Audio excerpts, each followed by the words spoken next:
Bonsoir. Bonsoir l'Arménie. Բարի երեկո Հայաստան, դուք միգուցե ինձ չեք ճանաչում, ես մի ֆրանսիացի երգիչ եմ։ Et Charles était comme un père, et je le dis vraiment comme un père, et j'ai versé des larmes de fils quand il a disparu.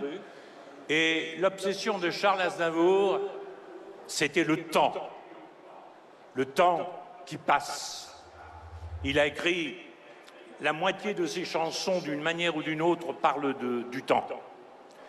Alors, parmi ces chansons sur le temps, il y en a une qu'il préférait, et c'est celle-ci que j'ai choisie, puisque je savais qu'il la préférait.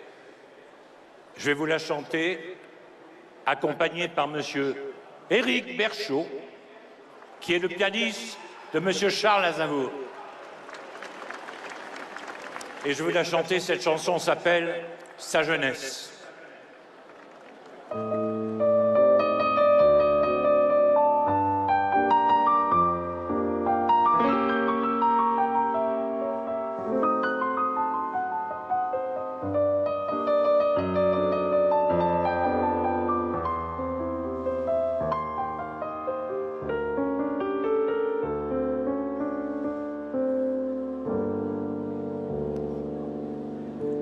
Lorsque l'on tient entre ses mains ces deux richesses, avoir 20 ans, des lendemains pleins de promesses,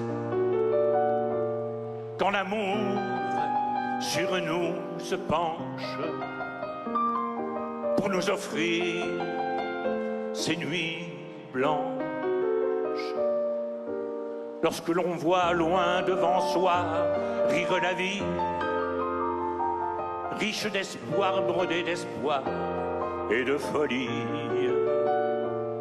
il faut boire jusqu'à l'ivresse sa jeunesse,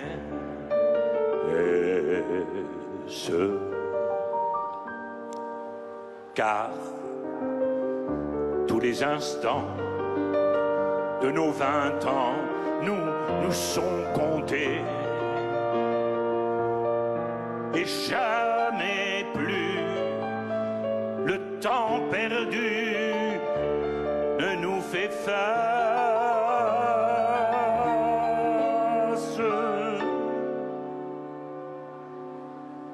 Il passe souvent en vain, on tend les mains et l'on regrette, mais il est trop tard, sur son chemin rien ne l'arrête.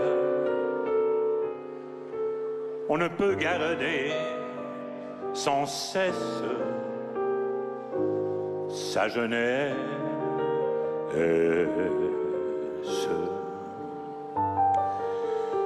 Avant que de sourire et nous quittons l'enfance, avant que de savoir la jeunesse s'enfuit, le temps paraît si court que l'on est tout surpris, qu'avant que de comprendre, on quitte l'existence. Mais lorsque l'on tient entre ses mains cette richesse, avoir 20 ans, des lendemains pleins de promesses, quand l'amour sur nous se penche pour nous offrir ces nuits blanches, lorsque l'on voit loin devant soi rire la vie, riche d'espoir, faite de joie et de folie, il faut boire jusqu'à l'ivresse sa jeunesse,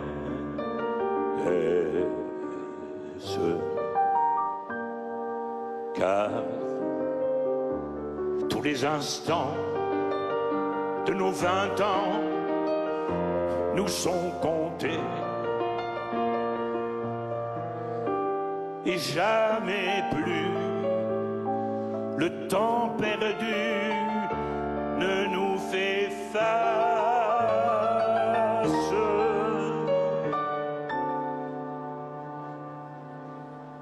passe. Alors, souvent, en vain, on tend les mains, on regrette. Il est trop tard, sur son chemin, rien ne l'arrête. On ne peut garder sans cesse sa jeunesse.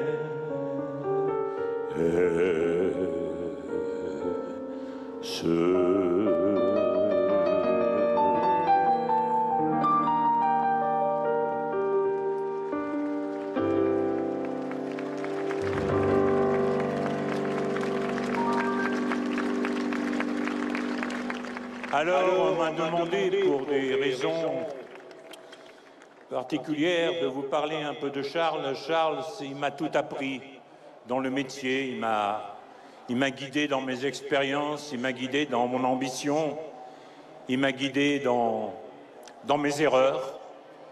Il a toujours été là et il m'a toujours dit tout franchement, parce qu'il parlait très franchement. C'était un homme qui avait une grande générosité. Tiens, Éric, quel est, si tu devais qualifier Charles, qu'est-ce qui te viendrait à l'esprit? Son humanité. Il vivait grâce à vous tous, grâce au public dans le monde entier, et c'était sa grande générosité. Oui, il aimait le public comme personne. Il aimait le public comme on l'aime, peut-être tous les chanteurs, mais peut-être davantage encore que les autres. Et je voudrais vous quitter en vous disant que je vous aime. Et emmenez-moi au bout de la terre, emmenez-moi au pays des merveilles. Il me semble que la misère serait moins pénible au soleil. Emmenez-moi au bout de la terre, emmenez-moi au pays des merveilles. Il me semble que la misère serait moins pénible au soleil.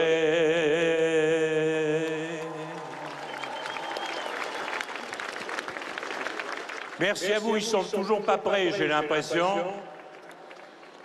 Alors, c'est difficile de parler de Charles. Vous savez, le lendemain de son décès, j'ai pleuré comme un enfant pendant 1 heure. Moi, je pleure pas beaucoup, souvent. Et là, j'ai pleuré. Et j'ai senti à quel point il comptait encore plus pour moi que je ne le pensais. C'est une chose qui ne m'est pas arrivée souvent. J'ai même pas pleuré quand Brel est mort, j'ai pas pleuré quand Brassens est mort, j'ai été ému, j'étais très, très malheureux, mais Charles, j'ai pleuré. Alors j'espère que vous m'entendez bien, j'espère que vous comprenez bien, pour ceux qui parlent le français, j'espère que vous comprenez bien tous les mots que je vous dis. Et comme me l'a dit Éric, Charles aimait les gens, et il aimait aller voir les gens. Il aimait aller les voir dans le monde entier. C'est le seul chanteur qui a fait une carrière français, le seul chanteur français qui a fait une carrière internationale. Il chantait aux États-Unis, il chantait chez vous, il chantait en Russie, il chantait en Angleterre, il chantait dans les pays de l'autre côté de l'Atlantique, les pays tropicaux. Il chantait partout, il chantait au Japon.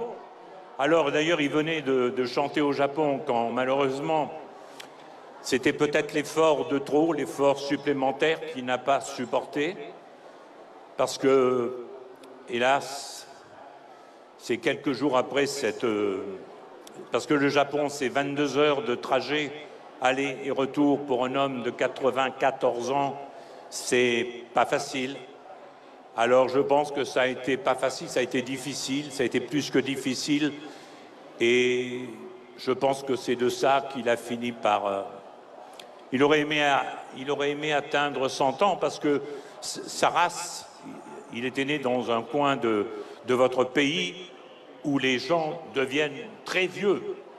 Alors je veux dire que il espérait, et je pense à juste titre, il espérait vivre jusqu'à 100 ans et peut-être venir à 100 ans chanter encore sur scène, chez vous bien sûr, parce que c'est le pays de son cœur, à Paris bien sûr, parce que c'est le pays, la langue qu'il a fait naître, et puis partout bien sûr où il a imprimé sa marque, c'est-à-dire à peu près partout.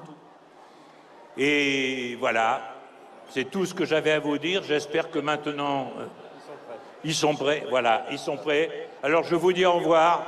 Je m'appelle Serge Lama et je vous aime.